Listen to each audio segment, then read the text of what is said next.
what have you learned about Antarctica and its relation to UFOs and uh, you know, potential extraterrestrial civilization? I mean, there's so much to Antarctica, and I think for me, it really depends on what theory you tend to believe in most when it comes to how the UFO cover up went on. I guess the Mm, storyline that I've heard is that at the end of World War II, some of the Nazis escaped to South America and Antarctica, potentially including Hitler himself. And in Antarctica, they basically had developed a base where they created these flying saucers. Um, and these flying saucers, they also kind of use anti-gravity technology to convert like submarines into spaceships and things like that. And back taking a step back from that, okay, where did they get the technology for the flying saucers, for the anti-gravity stuff? Well, that comes down to like what we also know about, that the Nazis had these uh Wunderwaffe or something like that. It's called the wonder weapons, mhm. right? And these are their top secret weapons that they were working on. Well, one of the theories, and I actually was writing a script about this for a video, but one of the theories of where they got this potentially wonder weapon was from this girl named Maria Orsic, who was just this banging hot blonde chick with really long blonde hair, and she was part of this cult in Germany. And that group, along with another group, kind of came together and formed the Nazi Party. But anyways, she claimed that she could remotely communicate through telepathic communication with these beings from a star system, um, light years away, right? And so these beings apparently, through telepathic communication, gave her the ability to like do that psychic writing thing that psychics do, and she literally drew out blueprints for an anti-gravity flying saucer. And so this is where they came out with two Nazi wonder weapons. One was the saucer shaped craft that they called Hanabu. The second one was something that they called Die Glock, which stands for the bell in German. And these are things that we know existed because we found like the blueprints and stuff of what they were working on, after World War II, when we went in and like kind of went through all the files that we could find, right? But we haven't actually found these things, right? We've never found an actual Die Glock, and we've never found these Hanabu crafts, right? But we found the blueprints for it and kind of how they theoretically worked, right? So, anyways, they go to Antarctica, they perfect these craft, and the reason why they couldn't use them as weapons during World War II was because if you're using anti-gravity, it's not as simple as just putting a fucking machine gun onto the end of it and bolting it on and then just hoping that you can shoot things that you drive by, because these gravity craft theoretically form a gravity bubble around the craft. So if you shoot a projectile, I mean, that bullet's just going to come right back at you. It's like a force field, right? So they couldn't figure out how to Yeah. weaponize it until they got to Antarctica, theoretically, right? And so now this brings us to after World War II.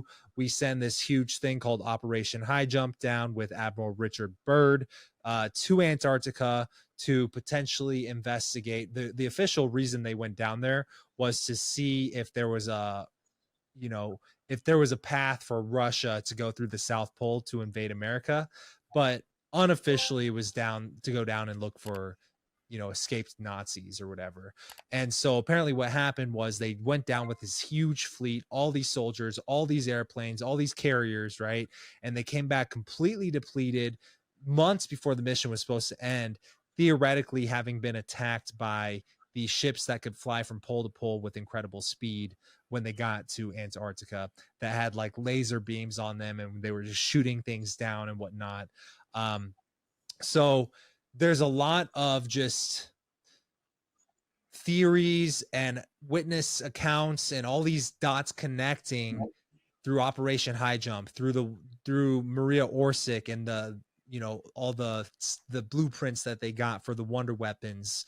to really all lead to the really deep rabbit hole of something called the Secret Space Force, which was apparently the Nazis teaming up with the reptilians who were in Antarctica, and now they're doing missions out in space.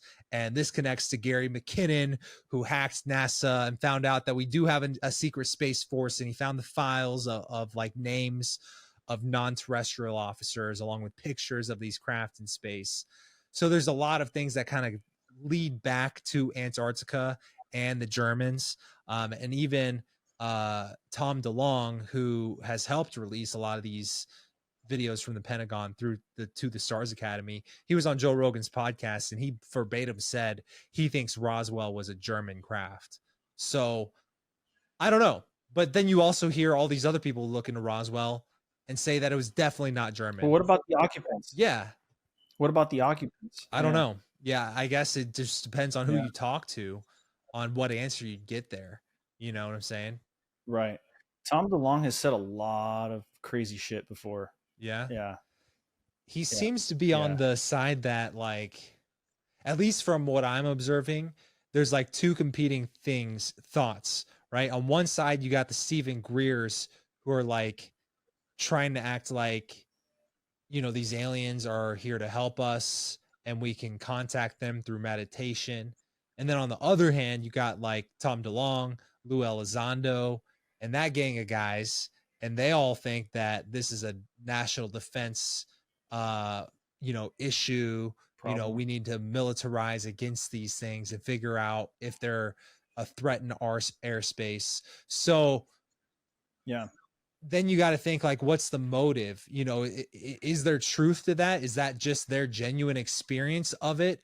Or do they have competing agendas? Right. And you got to think this agenda over here, there might be some ulterior motive to feed the military industrial complex that President Eisenhower warned us all about.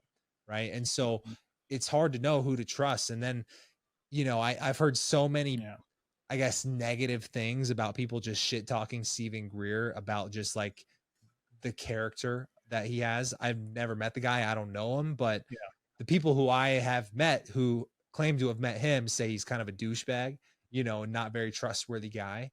So I don't know. I have no idea. That's what I've heard too. Did you know that he was offered $2 billion to keep his mouth shut? No, I didn't know that. Yeah, he was apparently offered $2 billion to keep his mouth shut. Someone threatened him. I mean, they gave him an ultimatum. Essentially, they told him, "I'll pay you $2 billion to keep your mouth shut about everything that you know." And this is, I believe, it was before he founded the Disclosure Project. And so he refused. $2 billion. Do you believe that story? That's one of the things about Stephen Greer that makes me turn my head in the other direction. Why is that? Because you don't believe it? Yeah. No. Yeah.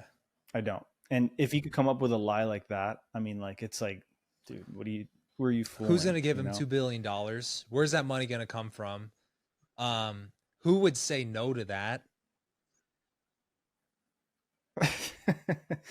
Exactly. Stephen Greer's an idiot. I mean, I'd open up a compound, bro, with that money. I'd pull Mark Zuckerberg. You hear what he's doing in California? Like building a survival shelter, right? Yeah.